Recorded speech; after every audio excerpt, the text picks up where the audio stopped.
Hello ಗೆಳೆಯರೇ, ನಮಸ್ಕಾರ. ನೋಡಿ, ಜೆ ರೇಷ್ಮಾ ಎನ್ನುವರು ನಮಗೆ ಇವತ್ತು ಮಾಹಿತಿಯನ್ನ ಕಳಿಸ್ಕೊಟ್ಟಿದ್ದಾರೆ. ನೋಡಿ, ಇವರು ಬಂದು ಯಾರ ಮೇಲೂ ಡಿಫೆಂಡ್ ಆಗಿಲ್ಲ ಅಂತ ಹೇಳ್ಕೊಂಡಿದ್ದಾರೆ. ಈಗ ಇವರು ಸ್ವಂತ ಒಂದು ಬಿಸ್ನೆಸ್ ಅನ್ನ ಮಾಡ್ತಾ ಇರುವುದಾಗಿ ಮಾಹಿತಿಯಲ್ಲಿ ಸ್ಪಷ್ಟವಾಗಿ ತಿಳಿಸಿದ್ದಾರೆ. ನೋಡಿ, ಈಗ ಇವರಿಗೆ ಒಳ್ಳೆಯ ಸುಖಕ್ಕಾಗಿ ಸ್ನೇಹಿತನ ಅವಶ್ಯಕತೆ ಇದೆ ನನಗೆ ಅಂತ ಹೇಳಿಕೊಂಡಿದ್ದಾರೆ. ಇನ್ನು ಮದುವೆ ಆಗಿಲ್ಲ, ಸಿಂಗಲ್ ಇರೋದ್ರ ಬಗ್ಗೆ ಮಾಹಿತಿಯಲ್ಲಿ ಸ್ಪಷ್ಟವಾಗಿ ಹೇಳಿಕೊಂಡಿದ್ದಾರೆ.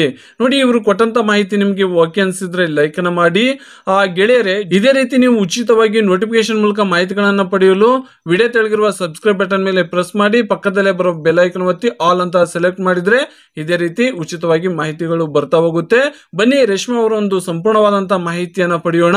ಅದಕ್ಕಿಂತ ಮುಂಚೆ ನಂಬರ್ 1 ಸ್ತ್ರೀ ಪುರುಷ ವಶೀಕರಣ ಸ್ಪೆಷಲಿಸ್ಟ್. ಇವರು ನಿಮ್ಮ ಯಾವುದೇ ನಿಗೂಢ ಗುಪ್ತ ಸಮಸ್ಯೆಗಳಿಗೆ ಪರಿಹಾರವನ್ನ ಮಾಡಿಕೊಡುತ್ತಾರೆ. ನೀವು ಎಷ್ಟೋ ಜ್ಯೋತಿಷ್ಯಗಳಲ್ಲಿ ಕೇಳಿ ಮನನೊಂದಿದ್ದರೆ ಇವರನ್ನೊಮ್ಮೆ ಫೋನಿನ ಮೂಲಕ ಕರೆ ಮಾಡಿ ನಿಮ್ಮ ಸಮಸ್ಯೆಗಳಿಗೆ ಪರಿಹಾರವನ್ನ ಕಂಡುಕೊಳ್ಳಿ. ನೋಡಿ ಗೆಳೆಯರಿ, ಇವರು ಬದುಕಿನ ಒಂದು ಸತ್ಯವನ್ನ ಹೇಳಿದ್ದಾರೆ. ನೋಡಿ, ಇವರು ಬಿಕಾಂ ಎಜುಕೇಶನ್ ಮುಗಿಸಿರೋದ್ರ ಬಗ್ಗೆ ನಮಗೆ ಮಾಹಿತಿಯಲ್ಲಿ ಹೇಳಿಕೊಂಡಿದ್ದಾರೆ. 5 ವರ್ಷ ಕಂಪನಿಯಲ್ಲಿ ಒಂದು ಎಜುಕೇಶನ್ ಮುಗಿಸಾದ್ಮೇಲೆ 5 ವರ್ಷ ಕಂಪನಿಯಲ್ಲಿ ಕೆಲಸ ಮಾಡಿ ನಂತರ ಒಂದು ಸ್ವಂತ ಓನ್ ಆಗಿ ಇವರು ಬೇಕರಿಯನ್ನ ಶುರು ಮಾಡಿರೋದ್ರ ಬಗ್ಗೆ ಮಾಹಿತಿಯಲ್ಲಿ ತಿಳಿಸಿದ್ದಾರೆ. ನೋಡಿ, ಕೆಲಸ ಮಾಡುವಂತ ಒಂದು ಸಂದರ್ಭದಲ್ಲಿ ಕೆಲಸ ಮಾಡ್ತಾನೆ ಇವ್ರ ತಂದೆ ತಾಯಿಯವರು, ಇವ್ರ ಅಣ್ಣ ತಮ್ಮಂದಿರು ಎಲ್ಲ ಸೇರ್ಕೊಂಡು ಮದುವೆ ಮಾತುಗೋಸ್ಕರ ಹುಡುಗರನ್ನ ಓಕೆ ಮಾಡ್ತಿದ್ರಂತೆ. ಆದ್ರೆ ಇವ್ರನ್ನ ಗಂಡುಗಳು ಯಾರು ಕೂಡ ಒಪ್ಕೊಂತಿರ್ಲಿಲ್ಲ ಅಂತ ಮಾಹಿತಿಯಲ್ಲಿ ಸ್ಪಷ್ಟವಾಗಿ ತಿಳಿಸಿದ್ದಾರೆ. ಹಾಗಾಗಿ ಇನ್ನು ಮದುವೆ ಆಗಿಲ್ಲ ಅಂತ ಮಾಹಿತಿಯಲ್ಲಿ ಹೇಳ್ಕೊಂಡಿದ್ದಾರೆ. ಗೆಳೆಯರು ನೋಡಿ, ಕೆಲಸದ ಒಂದು ಮಾಹಿತಿಯನ್ನ ತಿಳಿಸಿದ್ದಾರೆ. ಅವಾಗಲೇ ಹೇಳ್ದಂಗೆ ಎಜುಕೇಶನ್ ಬಿಕಾಮ್ ಆಗಿದೆ ಇವ್ರದ್ದು. ಇವರು ಬೇಕರಿ ಇದೆ ಅಂತ, ಸ್ವಂತ ಬೇಕರಿ ಇದೆ ಅಂತ ಹೇಳ್ಕೊಂಡಿದ್ದಾರೆ.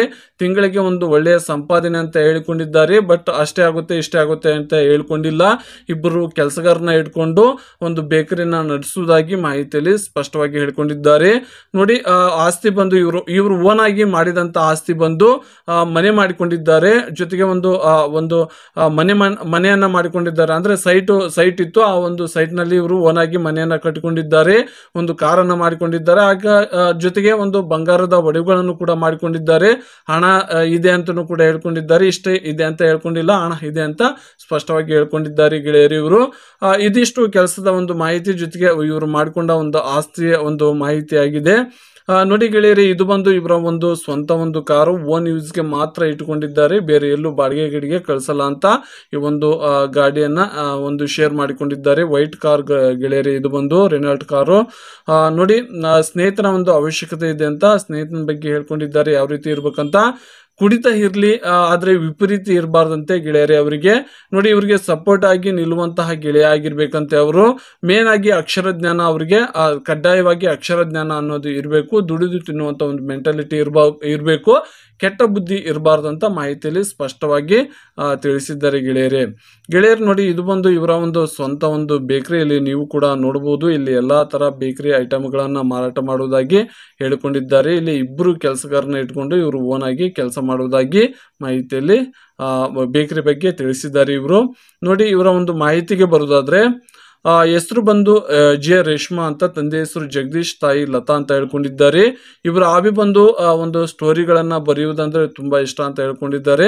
ಜೊತೆಗೆ ಬೇಕರಿ ಒಂದು ವರ್ಕ್ ಮಾಡೋದಂತೂ ಕೂಡ ತುಂಬಾ ಇಷ್ಟ ಅಂತೆ, ಅದೇ ಒಂದು ಹಾಬಿ ಅಂತನೂ ಕೂಡ ಹೇಳ್ಕೊಂಡಿದ್ದಾರೆ ಇವರು. ಇವರ ಅಂಗಡಿ ಬಂದು ಧಾರವಾಡದಲ್ಲೇ ಇದೆ ಗೆಳೆಯರೇ. ಹುಬ್ಳಿ ಅಂದ್ರೆ ಧಾರವಾಡ ಜಿಲ್ಲೆ ಹುಬ್ಳಿಯಲ್ಲಿ ಅಂಗಡಿ ಇದೆ, ಅಂದ್ರೆ ಬೇಕರಿ ಇದೆ.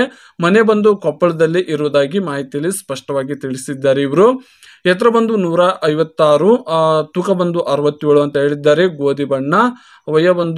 ವಯಸ್ಸು ಬಂದು 34ರಲ್ಲಿ ಇವರಿಗೆ ನಡೀತಾ ಇರುವುದಾಗಿ ಮಾಹಿತಿಯಲ್ಲಿ ಸ್ಪಷ್ಟವಾಗಿ ಹೇಳ್ಕೊಂಡಿದ್ದಾರೆ. ನೋಡಿ, ಇವರು ಕೊಟ್ಟಂತ ಮಾಹಿತಿ, ರೇಷ್ಮಾ ಅವರು ಕೊಟ್ಟಂತ ಮಾಹಿತಿ ನಿಮ್ಗೆ ಇಷ್ಟ ಆಗಿದ್ರೆ ಲೈಕ್ ಅನ್ನ ಮಾಡಿ. ಗೆಳೆಯರೇ, ಇವ್ರನ್ನ ಸಂಪರ್ಕ ಮಾಡ್ಬೇಕಂದ್ರೆ ಏನ್ ಮಾಡ್ಬೇಕಪ್ಪ ಅಂದ್ರೆ, ನಿಮ್ಮ ಅಭಿಪ್ರಾಯವನ್ನ ನೀವು ಕಮೆಂಟ್ ಮೂಲಕ ತಿಳಿಸಬೇಕಾಗುತ್ತೆ. ನಿಮ್ಮ ಎಲ್ಲಾ ಕಮೆಂಟ್ ಗಳನ್ನು ಚೆಕ್ ಮಾಡ್ತಾರೆ ಇವರು. ಚೆಕ್ ಮಾಡಿ ಇಷ್ಟ ಆದವರಿಗೆ ರಿಪ್ಲೈನ ಕೊಡ್ತಾರೆ. ಸ್ವಲ್ಪ ದಿನ ವೇಟ್ ಮಾಡಿ, ಇಷ್ಟ ಆದವರಿಗೆ ರಿಪ್ಲೈನ ಕೊಡ್ತೀನಿ ಅಂತ ಹೇಳಿದ್ದಾರೆ. ಹಾಗಾಗಿ ನಿಮ್ಮ ಒಳ್ಳೆಯ ಅಭಿಪ್ರಾಯಗಳನ್ನು ತಿಳಿಸಿ. ನಿಮ್ಮ ಎಲ್ಲಾ ಅಭಿಪ್ರಾಯಗಳನ್ನು ಚೆಕ್ ಮಾಡಿ ರಿಪ್ಲೈನ ಕೊಡ್ತಾರೆ. ಹಾಗಾಗಿ ನಿಮಗೆ ಇಷ್ಟ ಇದ್ರೆ ಕಮೆಂಟ್ ಅನ್ನ ಮಾಡಿ, ಇಲ್ಲಾಂದ್ರೆ ಬೇಡ. ಮುಂದಿನ ಒಂದು ಮಾಹಿತಿಯೊಂದಿಗೆ ಸಿಗೋಣ. ಅಲ್ಲಿವರೆಗೂ ನಮಸ್ಕಾರ.